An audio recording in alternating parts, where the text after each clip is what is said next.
Sir ये बताएं कि खान साहब ने आपको बुलाया हुआ है, जब गौर साहब गए थे उन्होंने कहा शबरी साहब को, सीएम साहब को बुला रहे हैं, तो कब मुलाकात कर रहे हैं? देखिए जी, पहले तो ये अपनी ज़मानतें करा लें, उसके बाद जो है तो हम इतनी आज़ादी से तो मिलने नहीं दे रहे हैं, लेकिन हमारी कोशिश होगी कि हम जल्द से जल्द खान साहब से मिलें।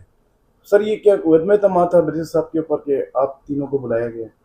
नहीं, ऐसी कोई बात नहीं है। देखिए, कोई किसी का एक्सपर्टीज़ लॉ साइड पे मशवरा होता है, फिर सियासी तौर पे मशवरा होता है, तो ये उसकी बुनियाद पे हुआ है। ऐसी कोई बात नहीं है कि अदम एतमाद है। तो नेक्स्ट लाएमल क्या है तहरीक इंसाफ का? देखिए, तहरीक इंसाफ ज़ाहिर है कि ये जो 26वीं आइनी तरमीम जो कि हुई है, जिससे कि पाकिस्तान के पूरे, जिसे कहते हैं कि जो इंसाफ का निज़ाम है, उसकी चूल्हें हिल गई हैं और इससे पूरी कौम में एक इज़्तिराब आ गया है, एक बड़ी बेचैनी सी आ गई है, क्योंकि जब आप आइन के बुनियादी स्ट्रक्चर को चेंज करते हैं, जिसमें कि मुकन्नना हो गई, अदलिया हो गई और जो है एग्जेक्टिव जो है,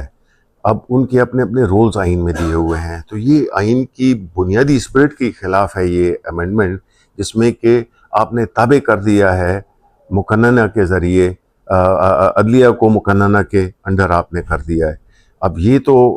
ऐसे अब कल जिस तरह के अभी हो रहा है कि जजेस को की सिलेक्शन करेंगे पार्लियामेंट्री कमेटी, मैं पार्लियामेंटेरियन होने के नाते से ये बात कर रहा हूँ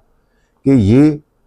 मदाखलत है, इससे आज़ाद जजेस नहीं आ सकते, इससे अदलिया की आज़ादी बरकरार नहीं रह सकती, और जो हुकूमती पार्टी होगी, ये तो समझते हैं ना कि ये आज यही हैं और हमेशा ये रहेंगे। कोई भी पॉलिटिकल पार्टी आएगी हुकूमत में, वो अपनी मर्ज़ी के जजेस को लगाएगी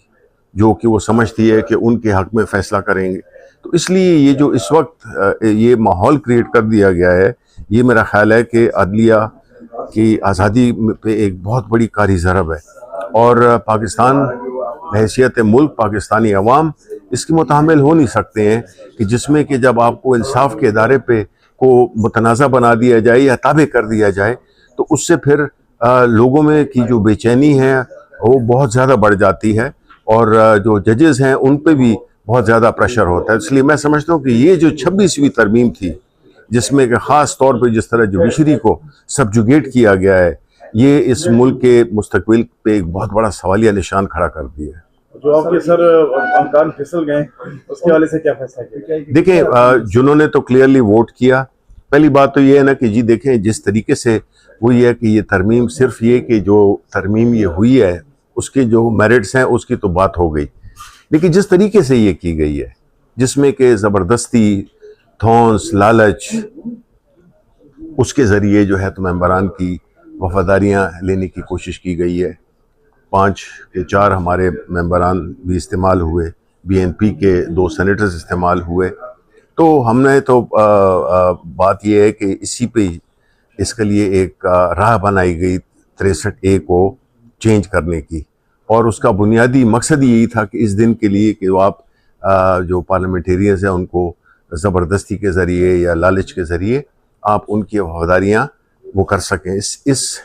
से न सिर्फ ये है कि एक हॉर्स ट्रेडिंग का रुझान फ़रोग़ पाया, बल्कि दूसरी बात यह है कि इससे जमहूरियत कमज़ोर हुई, पॉलिटिकल पार्टीज़ कमज़ोर हुई, बिकॉज अगर एक पार्टी की पॉलिसी के ख़िलाफ़ कोई वोट देता है तो ज़ाहिर है कि वो तो फिर पार्टी उसके बारे में कुछ कर भी नहीं सकती है, वो डिस्क्वालीफाई होगा। वो इलेक्शन कमीशन भी अगर आपने अपनी फील्डिंग सेट की हुई है तो ज़ाहिर है वो भी चलता रहेगा, और इस तरीके से उसको आपने जो है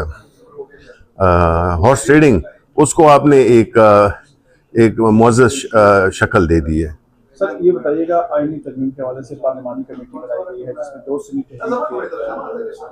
अरकान शामिल किए गए हैं, 2 PTI के, तो क्या वो इस कमेटी में बरकरार रहेंगे या इससे? आप पार्लियामेंट्री कमेटी की बात कर, देखें, पार्लियामेंट्री कमेटी में रात को हमारी जो डिसीजन मेकिंग बॉडी है, उन्होंने ये फैसला किया है कि, और सही फैसला किया है मेरे ख्याल में, कि पार्टी जो है तो इसमें शिरकत नहीं करेगी, क्योंकि हम 28वीं तरमीम को